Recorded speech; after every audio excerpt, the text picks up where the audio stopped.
And once again, this is Survive and Thrive, the Media Viability Podcast. And as usual, we're talking about how hard it is for outlets to do just that, not just survive, but thrive. I'm Janelle Dumalaon. A saturated media environment, poor job security for journalists, financing challenges, media organizations have to keep jumping over hurdles to stay viable. As such, there's a need for media producers to learn from each other and ask how we're all adapting to the world we live in. At this stage, I would like to introduce Diogo Cardoso, director and reporter at Divergente. That's a digital magazine specialized in long form multimedia storytelling. We're very excited to get into your story, Diogo, but first, this quick questionnaire. Diogo, your business model in a catchphrase. Well, I would say, and I was thinking about this, I would say experience and fine tune, be fruitful and multiply. Wow, experience, fine tune, be fruitful, multiply. We'll return to that. Did you ever manage a moment when everything seemed lost? Well, I hate to give you a boring answer, but actually, we start from scratch. We start from zero. When we founded this project, we had absolutely no expectations. We just wanted to create a space where we could develop the kind of journalism we believe in. So there was not a moment where we thought everything is lost because we kind of built it step by step. We just added layers throughout the way. And yeah, there was not that one moment, but throughout the last years, I thought there was moments where the workload just became so intense that we start to doubt if we could actually make it. And that kind of created a moment where uh, at instances we thought maybe this is not going the way we expected. Maybe we should drop and start from scratch. But I think that's just the normal way in every project, I guess. So the answer is almost. All right. Almost, yeah. Next question. What would you need to thrive in the future? What we need to thrive is more experience and more time. So now you've alluded to some of the challenges already as we've been talking for this brief period. So today we're talking about what it means to actually get a journalism project like yours off the ground that faced some very real universal problems. So that doesn't necessarily involve being in a war zone or being persecuted by the government. I just wanted to ask you. So obviously, it's much easier to explain the need for financing, say to grant giving bodies. You have experience with this from within a conflict zone or a country with a particularly oppressive government. That's not your situation. So, what has your experience been like convincing funders to get behind you? Well, it's been a pretty interesting path, to be honest, because as you said, and we use it almost as a joke when we're in journalism conferences, we're not in a country that is under a dictatorship that is enduring this hardness that a lot of other countries are and that need urgent help, and we're not on the group of rich countries on the north of Europe or Central Europe. So we're kind of on a limbo that people see well, you're doing good enough, so you don't need money, you can take care of yourself. But that put us in a very um, dangerous position, which is it's countries from the south of Europe that are outlook in terms of financing for media landscape, and it's especially this kind of countries where the economy is not strong enough, so it's hard to get a good base to start an independent project of journalism. But it's also hard because on the terms of focus that the issues of South Europe have, we don't get as much exposure as countries from, let's say, Germany or France, which are the centers of political decision in Europe. So it gets to the point that we're downlook to, okay, this is kind of a peripheral area of Europe, and makes it harder even for donors to invest money and pour money into projects from those areas. And this is the kind of place that we're at this point. And what do you say then in order to be able to convince them to support you? Well, the work we've been developing in the last years talks for themselves. We don't have that kind of exposure other bigger projects have, and we don't have that kind of exposure other bigger countries have, relating to the bigger markets or audiences that big countries like France and Germany can have. So we're a peripheral country. We don't have that much people, that much audience we can expand to. So what we have to do is create an extremely high level of quality in our work and try to do things differently from what other projects are doing throughout Europe. And that's what we try to do with our narrative and investigative multimedia long forms. We try to go beyond the obvious, and we try to go deeper in issues that, yes, have a local approach, but are issues that are transversal to all societies. We're talking about climate change. We're talking about LGBT rights. We're talking about land grabbing by big corporations. So it's local stories, but that transcend the local and can be a reflex what is happening in other places throughout the world. Now, if you look back at the stories you've covered, is there one that stands out as one that you're particularly proud of? Yeah, I think one of the latest features that we've published, it's called For You Portugal, I swear.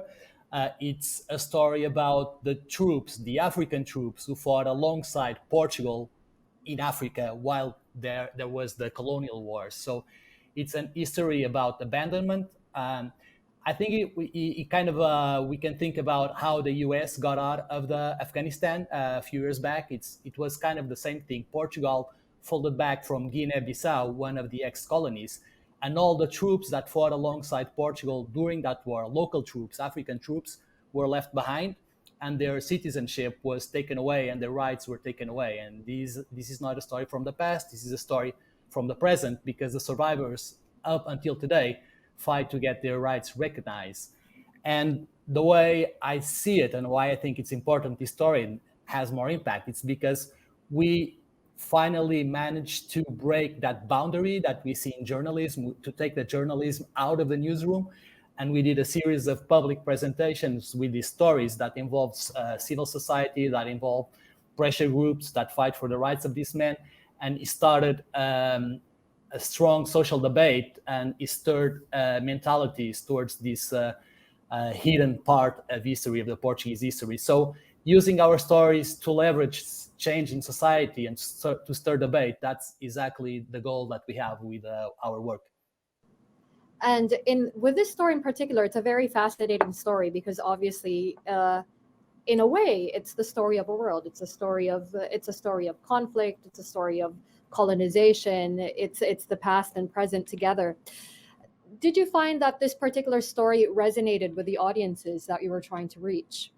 Yes, especially on the public presentation side, we were amazed with the reaction. We expected a little bit of a reaction from the public, because this is a very sensitive story in Portugal. To talk about colonialism, to talk about colonial war, is a very sensitive topic.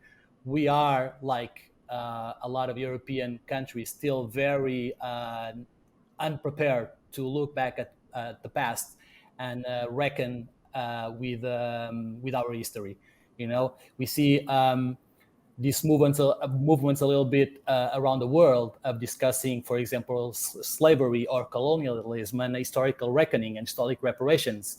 And in Portugal, when we started publishing this story, we were still discussing as society if we were a racist country or not. So we were still unaware or unprepared to discuss our past. So having this story out there and presenting to a live audience, it was really strong, because you could see that at the end of the presentation, the initial presentation, people were uncomfortable. And on the audiences, there were both people from the right, let's call it, or from the left. And you could see on their faces that they didn't really know where to position themselves towards regarding what we were saying. And this is exactly what we expect and want with our features, with our work. We're not the bearers of truth. When we present this, we want to create real debate, tangible debate, that we can move forward and discuss things below the surface. When you want to say that you are not the bearer of truth for your audiences, what are your audiences meant to understand? Well, I think journalism as a whole has developed this kind of image of himself that whatever they say, it's true. And throughout the years, with the access that we're having and with the critical eye that we're having, not only as citizens, but as journalists, we start to doubt that kind of approach. And I think we have to put ourselves in a position where we have to put in question the story. And for that, we need to go after the stories beyond the story or beyond the official story. And what we try to do with our work is to show exactly those stories that go beyond the official narrative. Especially with this work for You Portugal, I swear, we try to tell the story from the other perspective, the perspective of the ones who were abandoned. And again, going back to the public presentations, the most common reaction that we had from the audience was, well, I studied Portuguese history at school. I studied the Portuguese colonialism. How come I never heard about this story? And so to dig out these stories that are part of our national history and put them forward, we're not denying that the official narrative happened. We're just saying that there are other narratives that add up to that narrative, and it's interesting for people to have access to them, to have a better understanding and a more critical view on events and issues. Now, you seem to have discovered also quite a mission there in terms of closing educational gaps that your audience might have had in terms of the history of Portugal. Now, I was reading about this a little, and I also saw that, like everywhere else, Portugal suffers from declining trust in media organizations. In particular, it has one of the lowest rates of paying for digital news. Only 11% of consumers do so. At least those were the last numbers that I saw. Why do you think that's the case? And what case can we make for audiences, or what case do you make for your audiences to trust you and to invest in you? Although you're not a subscription model, from what I understand. No, we're not. And that's one of the reasons that you mentioned right there that we're not. To address your first question, I think that Portugal worked a lot on their literacy levels on the past 3, 4 decades, but until 4 years ago, the literacy levels were really low. So this has a reflex over generations. So we're closing that gap. There's more and more people who get educated and have higher courses. We keep on saying we are the best prepared and best informed generation of our times, but there's still a lot to do, not only in terms of getting an education, but also to get an education that's towards citizenship and towards civil participation. And I think this gap is being narrowed on that side of literacy. But there's another question, which is the economic question. There's a lot of people, the salaries in Portugal are quite low.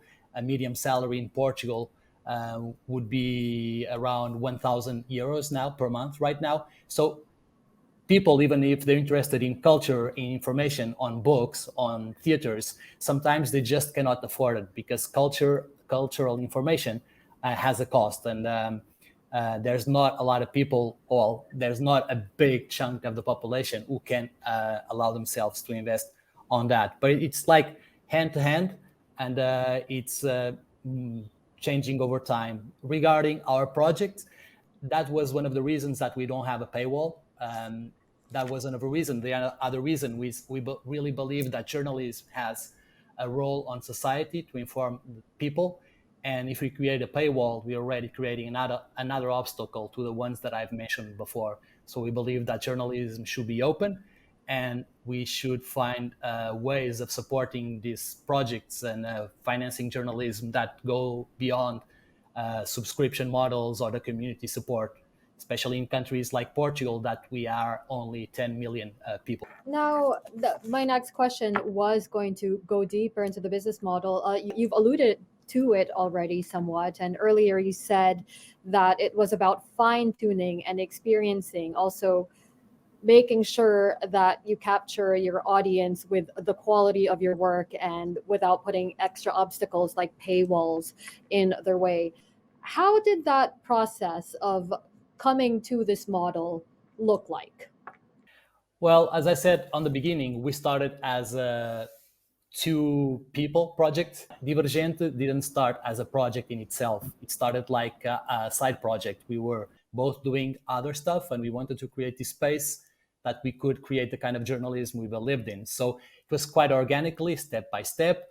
And what we realized on the process was that it was not possible to sustain it through a membership because of the questions that we've talked before, of the small audience of people not having enough money to support it, and because we realized that what we do is for a very niche audience, the people that read long forms, multimedia, narrative journalism are not that much, especially in the Portuguese, let's say, market.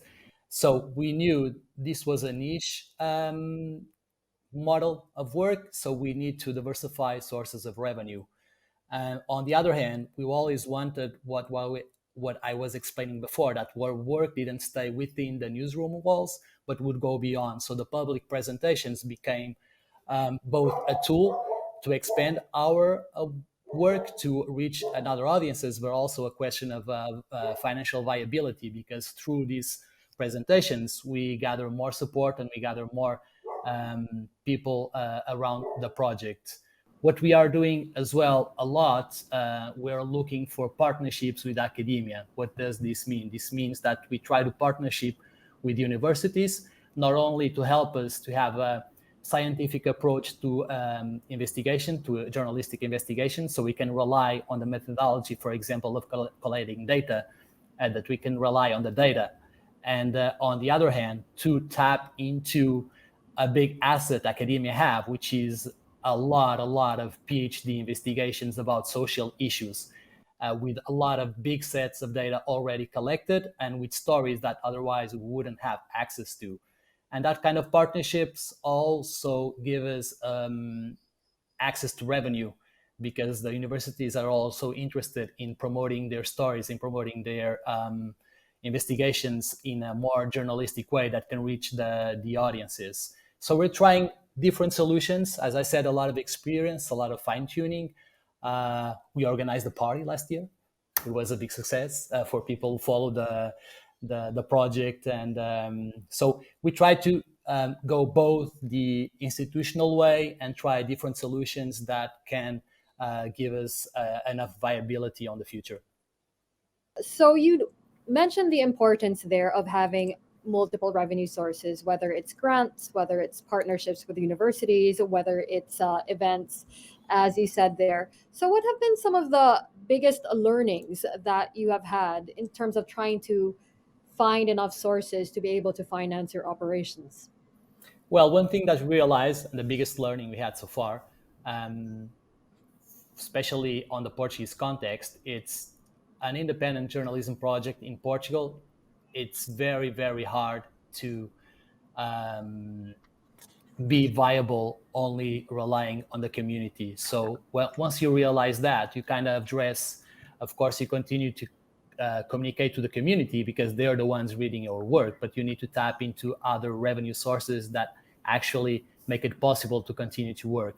And here we're talking about grants. And when we talk about grants, there's a big discussion in the years on the last decade that organizations understood that we need to move from a kind of project-based grants to structural and core grants, because the time we spend writing applications for story grants just takes all the focus away from the journalistic work, which was what we're supposed to do.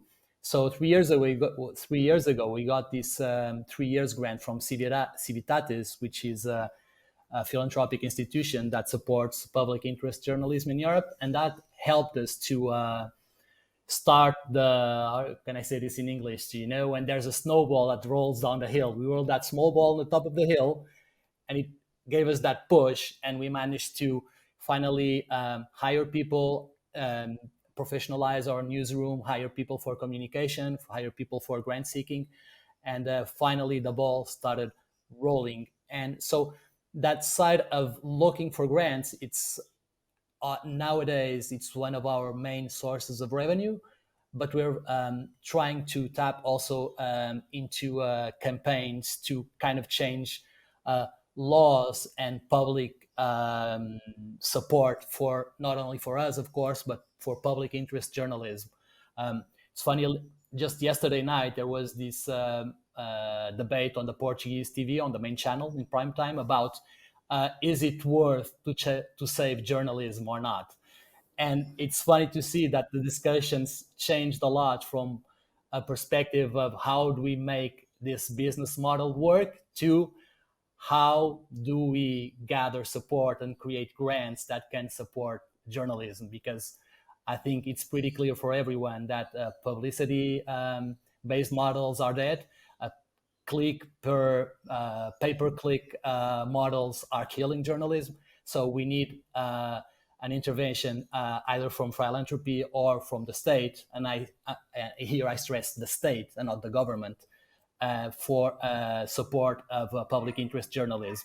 I mean, it's one of the go by lines of every politician. You know, journalism is the pillar of democracy. So if it's the pillar of democracy, and especially in the last years, if democracy is at stake, we need the state to step in and to help these independent projects.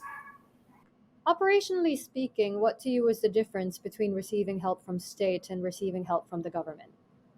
Well, the government changes, doesn't it? And the government can make laws. The state is a continuous political entity on time. Um, I mean, we got this discussion a lot. If by having state grants, would we be more or less pressured politically? And I agree with all the perspectives. I just think that when we think about this, we are forgetting a fundamental little detail, that we are already pressed, and journalists are already pressed by another power, which is the economic power. And when you have newsrooms that get reduced to three or four journalists, when you get newsrooms that have more marketeers than journalists, then we have a pressure. It's invisible to the public, but it's quite visible to the eyes of the quality of the outputs, you know. So I mean, we got grants for arts, we got grants from theaters, we got grants from cinema. This would work, on my perspective, just as another independent institution that goes on time and is not dependent on governments to support serious journalism that can be tagged as so. And that's another discussion. What is journalism? What is serious journalism? But that is for a further discussion. Looking back at all the challenges you faced, at all the ways that you have made your organization into what it is today, is there anything that you would do differently? Well, that's always a tricky question, isn't it? Because, I mean, you need to go down the road to get the learnings from the path, you know? But if I have to select one or two, I would say we need to spend more time when we hire someone to really understand if it's a fit or not, because um, it's really easy to pick a person that looks like a good fit, because from the outside as well, probably if you read about Divergent, you think, oh, this is a great project, I want to be part of it. But that person doesn't see the other way, the workflows and the work that goes into it, and the specificities of the project. So sometimes it's even from the inside that the person feels, well, maybe I'm not a good match for this team. So I would say we need to be more careful selecting people and try to integrate them more. I will see that that's probably the most the the biggest thing that I would change on the process, and as well to focus more on what you really want. There was a moment on the process of the growing team after the grant that you wanted to do too much, and we started to fire everywhere to try to find more and more funding, more and more funding, and we found ourselves at a point that we got the funding and we had money, but we had applied for things that we didn't really want to do, and so we were stuck on a loop for several months doing projects that, okay, there were nice issues, it was nice to work on them, but we didn't really want to do it. So one really big learning, and that we redirected that on the past already, it's to invert the pyramid, you know, define exactly what you want to do, define what gives you pleasure doing, what your passion goes about, and then you try to find money to do that, and not the other way around. Because if you have money but not you're doing something you don't want, then you're just caught on a loophole that can diminish your passion for the job you're doing.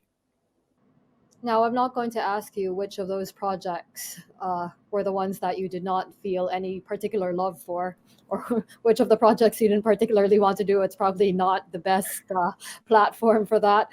But I also wanted to ask you, in terms of media viability, in terms of surviving and thriving, which is obviously the topic of our podcast, you also had quite a bit of external input as well from partners, including DW Academy. That is us as well. What is the most important thing that you have learned from the partners that you have had along the way? Well, I think the DW Academy stepped in a time that we were really thinking about what to do with the project. You know, we had just received the Civitatis grant, and we just had added people to the team, and we needed to kind of look around and see where do we want to go from here. So it helped us to assess our strong points, our weak points, and especially to understand what kind of audience we were communicating to. So we knew we often use this analogy. We know how to do journalism, but we're not very good looking for money to pay for it. So this process with DW helped us to go through that learning curve and to understand, okay, how do we monetize the things that we're doing? What is our audience, and how do we get there? And especially on that social impact part, what do we want to do? How can we do it? And what's the road to get there? So for us, it was kind of a game changer experience, because we were, this looks very obvious after you do it. It made us, it obliged us to look at the mirror and to understand, okay, what do you want to do now? You know, who are you as an institution, as a project? Where do you want to go? What are your goals? And how are you going to get there? Those are definitely the very, very hard questions to ask. One thing that I think that bears repeating in this conversation that we had, especially when it comes to operations, especially when it comes to financing, is once again the diversity of sources that you need to be able to do, and reminding our listeners that we talked about the importance of getting grants, the importance of alternative partnerships, in your case with universities, in terms of perhaps putting on events in order to fundraise.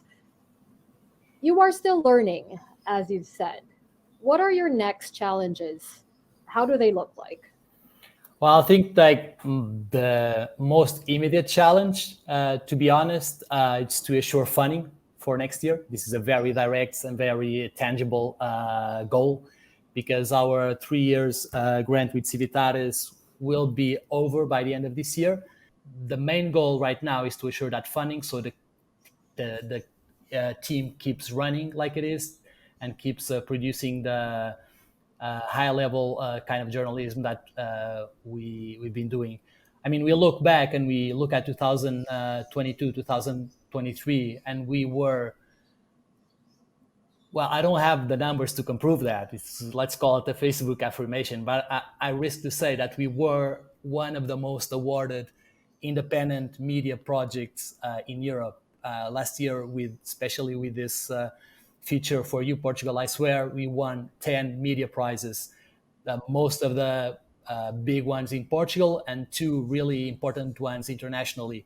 The Prix Europa, which is one of the most renowned media prizes in Europe, and the Online Journalism Award in the US, which was one of the most rewarding prizes as well to be, because we saw our names on the sides with Washington Post, with the New York Times, and for us as a small independent project was like, whoa, mind blown. But I mean, prizes are nice, recognition is nice, but they need to lead somewhere, and this is why we try to leverage this recognition and the work that we do with quality, because we know we can do it, into getting more support for our project, so we can keep on doing it. Congratulations on the prizes. Those are very big achievements, and you and your team, you should all be very proud of yourselves. But as you pointed out, you are a multi-awarded institution. This is a podcast about media institutions learning from one another. So I do have to let you go in a minute. But before I do, Can you give us three best practice tips? Yeah, of course. One thing, this is from experience of managing teams on the past 2, 3 years, of course. Um, I would say very clearly communicate with clarity with your team. That's very, very important. I mean, we all talk different languages. We work a lot with multidisciplinary teams. We work with designers, with developers, with journalists, with media managers, with accountants, and we need to create a flux where we can talk the same lingo. So clear communication with your team is really important in order to have everyone on the same page and there's no lost in translations, and that doesn't create problems afterwards. I would say another one is set your goals and do write them on the wall, because it's really easy to get lost on the routine, to get lost on the foam of the days, as we say, and lose track of what your goals and your values are to reach those goals. So write them on a post-it and put it on the wall so you can look at it every now and then. And I would say the last one that I've mentioned already before, invert the pyramid. Don't just look for money for your project. Think about what you want to do with your project and then direct your efforts to look for money that can actually support the things that you want to do and not the things that, go where there's money for the things you want to do. Don't go only where there's money for doing things. All right, so let's see if I've got this. Communicate clearly, set your goals, write them on a post it if you have to, and invert the pyramid, which means putting the idea before the financing. Did I get Exactly. Yeah. Thank you so much. We'll have to leave it there. Thank you very much to our guest today, Diogo Cardoso of Thank you for inviting me. Do check it out. It is available in English and Portuguese. Would you tell us the URL so that everybody can find it? It's www.divergente.pt/en if you want to read it in English, but you can go through the Portuguese version and just click the EN button and have access to the English version. There you have it. And thank you, of course, to you, dear listeners. Appreciate you joining us today. Do check out the show notes for more. Till next time on Survive and Thrive. Thank you very much and goodbye. Thanks for listening to Survive and Thrive, the Media Viability Podcast. If you liked what you heard, please subscribe and make sure to hit like so that other listeners can find us as well. For feedback, send an email to dw-academy.surviveandthrive@dw.com. You can find all the information in the show notes.